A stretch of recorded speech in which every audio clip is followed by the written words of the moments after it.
Jeho tvrdý pouličný život sa vďaka Bohu spojil aj s rapom. Curtis James Jackson alias 50 Cent, narodený v Queens v New Yorku, do 8 rokov vychovaný svojou matkou Sabrinou, ktorá bola drogová dílerka. Potom ako tragicky zahynula, bol mladý 50 Cent vychovávaný starými rodičmi. V 11 začal boxovať a v 12 rokoch začal dílovať. V 96.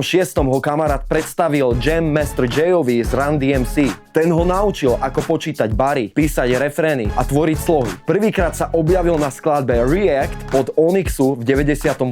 V 99. opustil Jam Master Jaya a podpísal zmluvu s Columbia Records, kde debutoval multiplatinovým albumom Power of the Dollar. A v máji roku 2000 bol postrelený 9 krát zblízka. Jedna guľka zasiahla jeho ľavé líce, čo ovplyvnilo jeho hlasový prejav a z útoku sa zotavoval 6 mesiacov. Vďaka tomu pochopil, že jeho život má zmysel a tento incident nasmeroval jeho kariéru do stavu, ktorý poznáme dnes. Napíš mi dole do komentára, aké skladby sú tvoje obľúbené a nezabudni ma sledovať pre viac takýchto videí.